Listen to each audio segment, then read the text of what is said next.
जी हाँ, नमस्कार साथियों।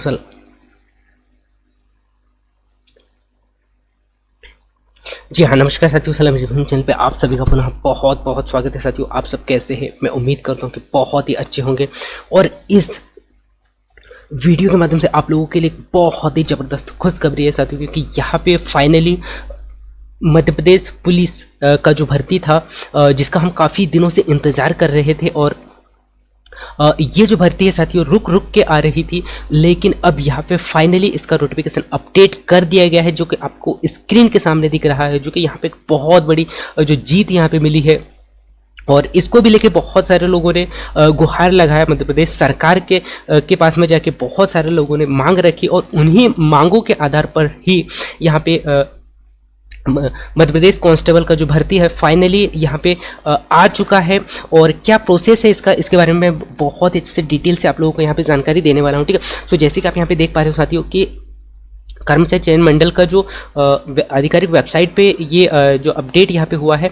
और यदि मैं यहाँ पे बात करूँ आप लोगों के लिए, ये जो साइट कहाँ पे डला हुआ है इसके बारे में मैं थोड़ा सा आप लोगों को रूबरू करा देता हूँ, ठीक है। तो यदि मैं साइट की बात करूँ तो साइट डला हुआ है आपको MPPEB पे आपको मिलेगा, ठीक है। कहाँ पे मिलेगा? MPPEB पे आपको जाना होगा। और जब आप MPPEB के साइट पे जाओगे तो आपको यहाँ पे एक नया जो अपडेट यहाँ पे देखने को मिल रहा है, जैसे कि आप यहाँ पे देख पा रहे होंगे ऑनलाइन फॉर्म कांस्टेबल का यहाँ पे जो है रूल बुक जारी कर दिया गया है। ये आप कैसे देख सकते हैं, ये भी मैं आप लोगों को बहुत स्पीड से बता देता हूँ, ठीक है। आपको क्या करना है, यहाँ पे गूगल क्रोम ब्राउजर में जाना है और आपको वहाँ पे सर्च करना है MPPEB। क्या करना है? MPPEB। जब आप MPPEB सर्च करते हो साथियों, जब आप MPPEB सर्च करते हो तो आप इस पेज पे आ जाओगे, ठीक है। जब आप इस पेज पे आते हो तो आपको यहाँ पे होम पेज दिखाई देगा, ठीक है। तो आपको होम पेज पे क्लिक करना होगा। जब आप होम पेज पे क्लिक करते हो सो फाइनली इस पेज पे आ जाओगे, ठीक है। और यहाँ से आपको ये रूल बुक डाउनलोड कर लेना है, ठीक है। सो मैंने यहाँ पे डाउनलोड करके रखा है। अब रूल बुक में ऐसा क्या दिया है और क्या प्रोसेस यहाँ पे होने वाला है, और साथ ही साथ इसका जो एडमिशन यहाँ पे जो ऑनलाइन का जो प्रोसेस है वो क्या रहेगा, और इसका जो फीस है उसको लेके भी हम यहाँ पे चर्चा करने वाला है। और पूरा जो यहाँ पे डिटेल दिया गया है, और साथ ही साथ इस भर्ती में क्या प्रक्रिया होने वाला है और इस बार यहाँ पे क्या नया होने वाला है, इसके बारे में भी आप लोगों को मैं बहुत ही अच्छे से डिटेल से मैं यहाँ पे जानकारी देने वाला हूँ, ठीक है। सो मैं लेकर चलता हूँ आपको नोटिफिकेशन की और नोटिफिकेशन में आप देख ही पा रहे होंगे साथियों, यहाँ पे इस बार जो है काफ़ी यहाँ पे बदलाव किया गया है नोटिफिकेशन में। सबसे पहले मैं आप लोगों को यहाँ पे लेके चलता हूँ नोटिफिकेशन की और यहाँ पे आप देख भी पा रहे होंगे कि मुखिल यानी कि जो पुलिस मुख्यालय गृह विभाग मध्य प्रदेश शासन के अंतर्गत यहाँ पे आरक्षण संवर्ग की जो भर्ती को लेके यहाँ पे एक बहुत ही ज़बरदस्त नया अपडेट यहाँ पे जारी हुआ है। और जैसे कि आप यहाँ पे देख पा रहे होंगे ऑनलाइन इसका जो ऑनलाइन का जो प्रक्रिया है वो स्टार्ट हो जाएगा कब? 26/6/2023 से इसका जो ऑनलाइन प्रक्रिया वो स्टार्ट हो जाएगा। और ऑनलाइन अंतिम यहाँ पे अंतिम डेट दिया गया है 10/7/2023, अर्थात 10 जुलाई तक आपको फॉर्म फिल करना होगा, अन्यथा आप इस भर्ती से वंचित रह जाओगे। तो इस डेट का आप विशेष तौर पे ध्यान देंगे कि यहाँ पे 26/6 है ना, कब? 26/6/2023 से ऑनलाइन फॉर्म स्टार्ट हो जाएगा। और यही ऑनलाइन किया गया जो फॉर्म है वो उसका संशोधन आप 26/6/2023 से 15/7/2023 तक आप संशोधन कर सकते हैं। और साथ ही साथ इसका जो एग्ज़ाम का जो डेट यहाँ पे दिया गया है वो यहाँ पे दिया गया है 12/8/2023, अर्थात यहाँ पे हमें यहाँ पे मिल रहा है साथियों लगभग 1 मंथ का जो समय है, यहाँ पे वन मंथ का समय लगभग मिल रहा है। और 1 मंथ में आपको जो सब्जेक्ट यहाँ पे दिए गए हैं उन पे आपको पकड़ बनाना होगा, तभी आप क्वालिफाई कर सकते हो, ठीक है। तो उस पे भी हम यहाँ पे चर्चा करने वाले हैं कि कौन कौन से सब्जेक्ट यहाँ पे आने वाले हैं और कौन सा सब्जेक्ट कितने नंबर का आने वाला है, ठीक है। तो हम चलते हैं आगे की ओर। और यहाँ पे ये जो भर्ती है साथियों, भर्ती में जो शुल्क यहाँ पे लिया जा रहा है इस बार वो लिया जा रहा है सभी अभ्यर्थियों के लिए। जो अनारक्षित अभ्यर्थी है उनके लिए यहाँ पे शुल्क लिया गया है 500 रुपये, है ना, उनसे शुल्क लिया गया है 500 रुपये। और जो अनुसूचित जाति अनुसूचित जनजाति के जो छात्र है उनके लिए यहाँ पे फीस लिया जाएगा 250 रुपये। कितने? 250 रुपये। और इसी में 250 हो या फिर 500 हो, इन सब में सबसे क्या लिया जा रहा है, यहाँ पे पोर्टल शुल्क जो लिया जा रहा है वो लिया जा रहा है 60 रुपये देना होगा। और साथ ही साथ फॉर्म भरने वाले के लिए जो पोर्टल शुल्क यहाँ पे रखा गया है कितना? 20 रुपये आपको यहाँ पे एक्स्ट्रा देना होगा, ठीक है।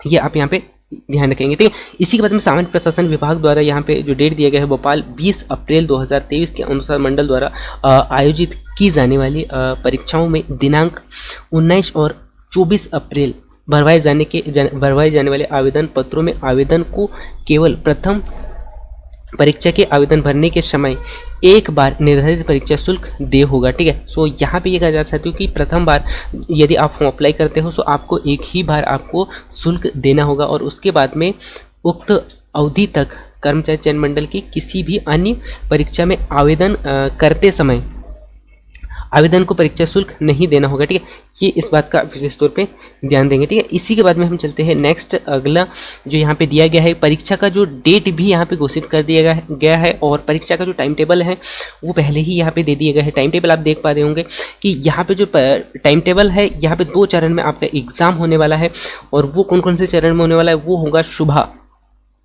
अर्थात यहाँ पे एग्जाम स्टार्ट हो जाएगा आपका 12/8/2023 से और 2 चरण में होगा। पहला चरण में होगा और उसके बाद में सेकंड चरण जो है दोपहर 12 बजे के बाद में होने वाला है। ठीक है, तो ये आप डेट देख लीजिएगा और उसके बाद में हम चलते हैं नेक्स्ट अगला पेज की ओर और यहाँ पे जो दिया गया है कि अभ्यर्थी का जो आधार पंजीयन होना अनिवार्य है, क्योंकि पिछले बार बहुत सारे लोग इस समस्या से काफ़ी परेशान रहे साथियों, क्योंकि बहुत सारे लोगों का क्या है आधार कार्ड वहाँ पे आ नहीं पाता, उनका थंब नहीं आ पाता, जिससे बहुत सारे लोग परेशान होते हैं और बहुत सारे लोगों की तो जो है उनको वहाँ पे एग्ज़ाम देने का मौका नहीं मिलता है। ठीक है, तो ऐसी गलती ना हो इसके लिए आप फॉर्म भरते समय इस बात का विशेष तौर पे ध्यान दें ताकि आपको परीक्षा यानी कि परीक्षा हॉल में जाने के बाद में ऐसी कोई समस्या आपके साथ में उत्पन्न ना हो। ठीक है, उसके बाद में जो आयोजित परीक्षा में मूल फोटो युक्त पहचान पत्र लाना अनिवार्य होगा, जो कि आपको एग्जाम के समय में लेके जाना होगा। ठीक है, इसी के बाद में लेके चलता हूँ मैं नेक्स्ट अगला जो हमारे लिए बहुत ही महत्वपूर्ण है उस पेज की ओर लेके चलता हूँ और यहाँ पे आप देख पा रहे होंगे जो रूल बुक यहाँ पे दिया गया है। अब यहाँ पे हम चर्चा कर लेते हैं कि कौन से कैटेगरी में कितने सीट है यहाँ पे आरक्षण के तौर पर सामान्य ड्यूटी में। ठीक है, तो यदि मैं यहाँ पे बात करूँ कांस्टेबल जीडी की, तो कांस्टेबल जीडी के लिए यहाँ पे सामान्य जो सीट यहाँ पे दिया गया है वो दिया गया है। ओपन के लिए कितना है, ओपन के लिए है साथियों यहाँ पे 1040। ठीक है, और यदि मैं यहाँ पे बात करूँ ओपन यूआर के लिए है 1040, ओबीसी के लिए है, ओबीसी के लिए यहाँ पे रखा गया है 1040, उसके बाद में एससी के लिए रखा गया सर यहाँ पे 616 और एसटी के लिए इस बार जो सीट है यहाँ पे 771 और ईडब्ल्यूएस के लिए है 384 सीट। ठीक है, इस प्रकार टोटल जो सीटों की जो संख्या है यहाँ पे 3851, कितने 3851 ओपन के लिए। ठीक है, यहीं पे एक्स सर्विस के लिए जो कि 10% इनको क्या दिया गया है, छूट दिया गया है, उनके लिए जो सीट है यूआर के लिए 192, इसके बाद में यहाँ पे ओबीसी के लिए 191 रखा गया है और एससी के लिए यहाँ पे 113 रखा गया है और यही यदि हम एसटी की बात करें तो एसटी के लिए 142 है और ईडब्ल्यूएस के लिए है साथियों यहाँ पे कितना 71। इस प्रकार टोटल सीटों की जो संख्या है यहाँ पे ई एक्स के लिए यहाँ पे टोटल सीट है 709। ठीक है, इस बात का विशेष रूप से ध्यान देंगे। यदि एचजी से कोई आता है जो कि यहाँ पे 15% उनको यहाँ पे छूट दिया गया है, उनके लिए जो यूआर के लिए सीट दिया गया है 287 और ओबीसी के लिए यहाँ पे है 287, इनके लिए भी है, एससी के लिए 170 और एसटी के लिए है 212 और ईडब्ल्यूएस के लिए यहाँ पे दिया गया है 107। ठीक है, इस प्रकार टोटल सीटों की जो संख्या है 1063 है। ठीक है, यही फीमेल की अगर हम बात करें तो फीमेल के लिए यहाँ पे सीट रखा गया साथियों इस बार 396, कितना 396 यूआर के लिए और ओबीसी के लिए यहाँ पे है 396। ठीक है, और एसटी के लिए एससी के लिए यहाँ पे 335 और एसटी की अगर हम बात करें यहाँ पे तो एसटी के लिए है यहाँ पे 293 सीट यहाँ पे रखा गया है और उसके बाद में ईडब्ल्यूएस के लिए है साथियों, ईडब्ल्यूएस के लिए सीट है यहाँ पे 147। उसके बाद में यहाँ पे टोटल सीटों की अगर हम बात करें तो यहाँ पे टोटल सीट है फीमेल कैंडिडेट के लिए यहाँ पे फीमेल के लिए है 1467। ठीक है, इसी प्रकार टोटल सीटों की जो संख्या यहाँ पे दिया गया है यूआर के लिए है साथियों 1915 है ना, कितना 1915 टोटल सीट है। ओबीसी की अगर हम बात करें तो ओबीसी के लिए टोटल सीट है 1914 और एससी के लिए साथियों 1134। ठीक है, और एसटी के लिए 1118 सीट। ठीक है, इसी प्रकार ईडब्ल्यूएस के लिए है यहाँ पे टोटल सीट है 709 और इसी प्रकार यदि मैं यहाँ पे बात करूँ टोटल सीटों की संख्या तो टोटल सीट है यहाँ पे 7090 है ना, कितने 7090 जो कि जीडी के लिए है यहाँ पे कांस्टेबल जीडी के लिए। ठीक है, इसी के बाद में मैं लेके चलता हूँ नेक्स्ट अगला जो है विशेष कांस्टेबल के लिए ही अलग अलग दिया गया है, अलग अलग कैटेगरी वैसे ओपन के लिए यहाँ पे दिया गया है साथियों। इस बार 536 सीट है यूआर के लिए, ओबीसी के लिए है 563, ठीक है। और उसी के बाद में एससी की अगर हम बात करें साथियों, तो एससी के लिए 317 है और एसटी के लिए है 397 सीट यहाँ पे दिया गया है। और साथ ही साथ यहाँ पे है ईडब्ल्यूएस के लिए है 198 सीट। इस प्रकार टोटल जो ओपन के लिए यहाँ पे इस बार सीट रखा गया साथियों 1984, कितना 1984, इस बात का तौर पे ध्यान देंगे, ठीक है। इसी प्रकार ईएक्स सर्विस के लिए यहाँ पे ईएक्स के लिए यहाँ पे दिया गया है साथियों, इस बार 10% इनको यहाँ पे छूट दिया जाता है। और यूआर के लिए सीट यहाँ पे है 71 सीट, ओबीसी के लिए है 72 सीट, एससी के लिए है 42 सीट, एसटी के लिए है 53 सीट और इसी प्रकार ईडब्ल्यूएस के लिए कितना है 27। और इस प्रकार टोटल सीटों की जो संख्या है यहाँ पे 265, ठीक है। और इसी प्रकार एचजी के लिए यहाँ पे है यूआर के लिए दिया गया है यहाँ पे 107 सीट। इसी प्रकार ओबीसी के लिए भी यहाँ पे 107 सीट है, ठीक है। एससी कैटेगरी के लिए यहाँ पे है 64 और एसटी कैटेगरी के लिए यहाँ पे रखा गया साथियों 79 है, ठीक है। उसी के बाद में ईडब्ल्यूएस के लिए है 40 सीट। इस प्रकार टोटल सीटों की जो संख्या हो जाती है यहाँ पे 397, कितना 397 सीट यहाँ पे दिया गया है, ठीक है। इसी के बाद में यदि मैं यहाँ पे बात करूँ टोटल सीटों की, फीमेल के लिए यहाँ पे कोई सीट नहीं दिया गया है। और टोटल सीटों की संख्या अगर हम बात करें ईडब्ल्यूएस के लिए है 714 सीट, ओबीसी के लिए है यहाँ पे 715 सीट और इसी प्रकार 423 सीट है एससी के लिए। और एसटी के लिए साथियों इस बार यहाँ पे विशेष सशस्त्र बल के लिए कितना है 529 सीट है एसटी के लिए, ठीक है। और ईडब्ल्यूएस के लिए यहाँ पे है 265 सीट, ठीक है। कितने 265 सीट, ठीक है। तो इस बात का विशेष रूप से ध्यान देंगे। इसी के बाद में यदि हम बात करें यहाँ पे आरक्षक सामान्य ड्यूटी अर्थात विशेष सशस्त्र बल को छोड़कर जो अन्य सीट यहाँ पे दिया गया है ओपन के लिए यहाँ पे है यूआर के लिए 504 सीट है, ओबीसी के लिए है 504 सीट, उनके लिए भी समान सीट रखा गया है। एससी के लिए यहाँ पे है 298 सीट और एसटी के लिए यहाँ पे साथियों यहाँ पे एसटी के लिए कितना है 374 सीट है। ईडब्ल्यूएस के लिए है यहाँ पे 186 सीट। इस प्रकार टोटल सीटों की जो संख्या है यहाँ पे 1866 सीट दिए गए हैं, ठीक है। और यहीं पे अगर हम बात करें साथियों ईएक्स को जो कि 10% इनको क्या छूट दिया जाता है, इनके लिए यहाँ पे है 120 टोटल सीट है यहाँ पे। और इसी प्रकार ओबीसी की हम बात करें साथियों तो ओबीसी के लिए सीट यहाँ पे दिया गया है इस बार 120 सीट, ठीक है। कितने 120 सीट यहाँ पे उनके लिए दिया गया है, ठीक है। इसी के बाद में यदि बात करें यहाँ पे एससी की तो एससी के लिए यहाँ पे है 71 सीट, कितने हैं 71 सीट टोटल यहाँ पे दिए गए हैं, ठीक है। इस बात का विशेष रूप से ध्यान देंगे, ठीक है। इसी के बाद में यदि मैं यहाँ पे बात करूँ एसटी की तो एसटी के लिए यहाँ पे साथियों एससी के लिए यहाँ पे 71, उसके बाद में एसटी के लिए है 89, ठीक है। कितना है 89 टोटल सीट यहाँ पे दिए गए हैं, ठीक है। ये आपको यहाँ पे ध्यान देना है। उसके बाद में ईडब्ल्यूएस के लिए है साथियों यहाँ पे 44। इस प्रकार टोटल सीटों की जो संख्या है 444, कितना है 444। इस प्रकार टोटल सीटों की संख्या है यहाँ पे, ठीक है। इसी के बाद में हम चलते हैं नेक्स्ट, अगला यहाँ पे दिया गया है एचजी अर्थात इनको 15% जिनको छूट मिलता है उनके लिए यूआर के लिए यहाँ पे 180 सीट यहाँ पे दिया गया है, ठीक है। कितना 180 सीट यहाँ पे दिया गया है, ठीक है। इसी के बाद में हम बात करें साथियों एससी की, सो एससी के लिए है यहाँ पे 71 सीट, ठीक है। कितना है 71 सीट जो है ईएक्स के लिए दिया गया है, ठीक है। इसी के बाद में एचजी की हम बात कर सकते हो 180 यूआर के लिए है, उसके बाद में ओबीसी के लिए 180 सीट और उसके बाद में एससी के लिए है यहाँ पे 107 सीट और एसटी के लिए जो दिया गया है 133 सीट दिया गया है। इस प्रकार टोटल सीटों की यहाँ पे ईडब्ल्यूएस के लिए है 67 सीट। इसी प्रकार 667 टोटल जो सीट हो जाते हैं यहाँ पे एचजी के लिए, ठीक है। फीमेल की अगर हम बात कर सकते हैं फीमेल के लिए यहाँ पे जो सीटों की जो संख्या दिया गया है 396 है यूआर के लिए। उसके बाद में ओबीसी के लिए यहाँ पे सीटों की जो संख्या है 1200 टोटल सीट है, ठीक है। यदि हम बात करें फीमेल की तो फीमेल के लिए यहाँ पे ओबीसी के लिए दिया गया है साथियों 396, ठीक है। इसी प्रकार एससी की अगर हम बात करें तो एससी के लिए यहाँ पे दिया गया है फीमेल के लिए 235, ठीक है।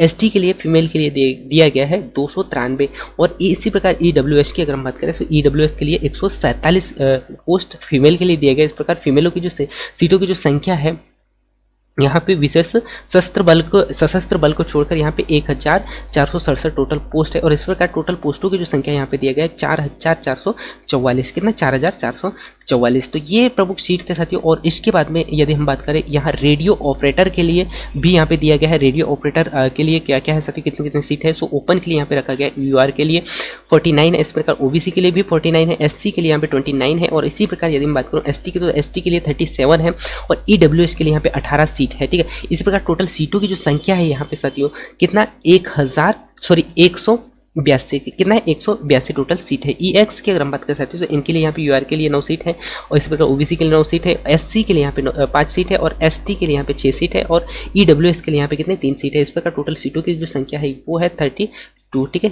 कितना है 32। ठीक है, इसी के बाद में हम बात करें टोटल जो सीट यहाँ पे फीमेल के लिए यहाँ पे दिया गया है, फीमेल के लिए 100 कितना है 107 टोटल सीट है। ठीक है, इसी में बात करें साथियों यहाँ पे फीमेल के लिए यूआर के लिए दिया गया है 29, उसके बाद ओबीसी के लिए 29 है, एससी के लिए 17 है और एसटी की अगर हम बात करें एसटी के लिए यहाँ पे दिया गया है सीट 21। इसी प्रकार ईडब्ल्यूएस के लिए 11। इस प्रकार टोटल सीटों की जो संख्या यहाँ जैसे कि मैंने आप लोगों को बताया 107 सीट है। ठीक है, ये आप देख लीजिएगा। ठीक है, इसी के बाद में मैं लेके चलता हूँ आपको नेक्स्ट अगले महत्वपूर्ण जानकारी को। और यहाँ पे विशेष तौर पे जो यहाँ पे ये कहा गया साथियों नोटिफिकेशन में कि जो आरक्षण से अभिप्रेत है या सेवाओं से अनुसूचित जाति, अनुसूचित जनजाति और अन्य पिछड़े वर्ग के सदस्यों के लिए पदों का आरक्षण यहाँ पे दिया गया है। और अनुसूचित जाति से अभिप्रेत है तो कोई जाति मूलवंश या जनजाति के भाग या फिर उसमें का जो यूथ जिसे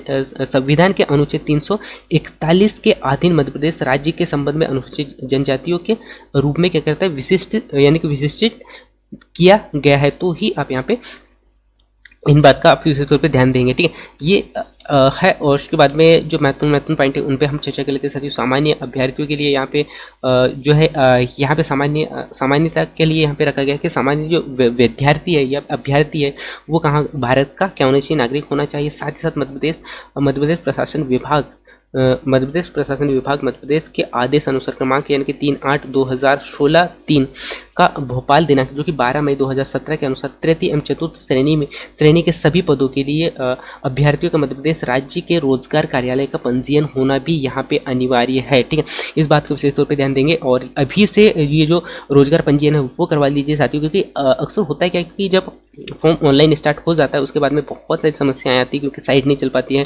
जिससे बहुत सारे लोग परेशान हो पाते हैं। ठीक है, तो इस बात का विशेष तौर पे ध्यान देंगे। ठीक है, इसी के बाद में यदि हम बात कर सकते हैं यहाँ पे वेतन की जो यहाँ पे जो वेतन आप लोगों को मिलने वाला है वो है 19,500 से 62,000 तक जो यहाँ पे वेतन रखा गया है। ठीक है, इस बात का विशेष तौर पे ध्यान देंगे। ठीक है, और उसके बाद में हम चर्चा करते हैं यहाँ पे ये जो जिले हैं, यहाँ पे जो जिले दिए गए अभ्यर्थियों को पत्र जमा करते समय दी गई जो अपनी पद एवं प्राथमिकता अतिरिक्त वंचित मूल इकाई स्थापना पद हेतु प्राथमिकता दे सकेंगे। ठीक है, ये तो यहाँ पे ये दिया है। उसके बाद में यदि हम यहाँ पे बात करें जिलों की जो संख्या यहाँ पे दिया गया है, अलग अलग जिलों की जो संख्या दिया गया है, टोटल जो जिले है यहाँ पे 24 जिले है, 24 नहीं यहाँ पे 50 यानी कि 55 जो जिले यहाँ पे दिए गए हैं। ठीक है, इन्हें आप देख लीजिएगा।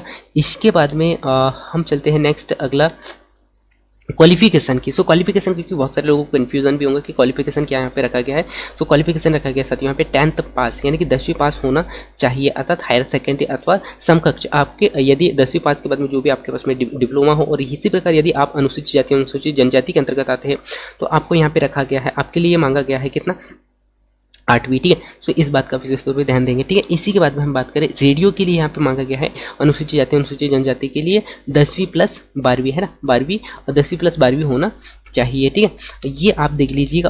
और उसके बाद में हम चलते हैं नेक्स्ट अगला यहाँ पे जो आयु यहाँ पे रखा गया साथियों अलग अलग रखा गया है। पुरुषों के लिए मध्य प्रदेश के मूल निवासियों के लिए यहाँ पे रखा गया है टोटल 36 यानी कोविड-19 के कारण यहाँ पे जो एज इस बार बढ़ा के यहाँ पे दिया गया है कितना 36, अर्थात 36 एज जिनका भी है 36 से कम है वो फॉर्म फिल कर सकते हैं। और उसके बाद में यहाँ पे लगभग सभी को 36 ही दिया गया है। महिलाओं को यहाँ पे एक्स्ट्रा छूट दे दिया गया है, 41 दिया गया है। ठीक है, तो इस बात का यहाँ पे ध्यान देंगे। और यहाँ पे इसके बाद में हम चलते हैं नेक्स्ट अगला जो महत्वपूर्ण पॉइंट है उस पर हम यहाँ पे नज़र डालेंगे। ठीक है, और उसके बाद में यहाँ पे जो टोटल क्वेश्चन आने वाले हैं आपके कितने 2 घंटे का आपको समय होगा। टोटल क्वेश्चनों की जो संख्या होंगी वो होंगे 100, कितने 100 क्वेश्चन होंगे।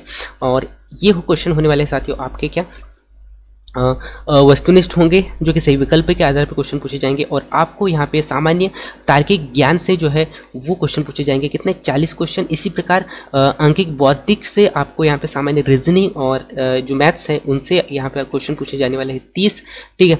और उसके बाद में सामान्य विज्ञान से जो क्वेश्चन, सामान्य विज्ञान अंक के आधार पर यहाँ पे पूछे जाने वाले कितने 30। इस प्रकार टोटल जो क्वेश्चनों की जो संख्या कितनी हो जाती है 30। और यही 30 क्वेश्चन जो कि यही 100 क्वेश्चन जो कि कितने 100 नंबर के होंगे, ठीक है।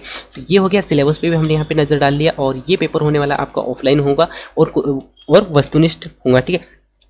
सो इसे आप देख लीजिएगा। उसके बाद में यहाँ पे जो हाइट यहाँ पे दिया गया है अलग अलग दिया गया है शारीरिक मापदंड के तौर पर। यहाँ पे अलग अलग जो शारीरिक यहाँ पे होना चाहिए क्या मांगा गया है। सो यहाँ पे आरक्षक पदों के लिए यहाँ पे मांगा गया है, आरक्षक पदों के लिए जो अनरक्षित जो वर्ग है उनके लिए यहाँ पे हाइट होना चाहिए साथियों कितना 168 अगर आपकी ऊंचाई है तो आप इस फॉर्म को फिल कर सकते हैं। उसके बाद में सीना आपका मांगा गया है यहाँ पे 79। इस प्रकार फुलाव जो यहाँ पे पुरुषों के लिए कितना है 84 है, ठीक है। ये आप यहाँ पे ध्यान देंगे। इसी के बाद में गोरखा या गढ़वाली या फिर कुमाऊं में के मामले में जो पुरुषों के लिए यहाँ पे मांगा गया है 157। और उसके बाद में 79 क्या होना चाहिए, चेस्ट फुलाव होना चाहिए। और जो फुलाव यहाँ पे होना चाहिए, बिना फुलाव 79 होना चाहिए और फुलाव कितना होना चाहिए 84 होना चाहिए। पुरुषों के लिए यहाँ पे मांगा गया है 165। और उसके बाद में 79 है बिना फुलाव और फुलाव जो है 84 है, ठीक है।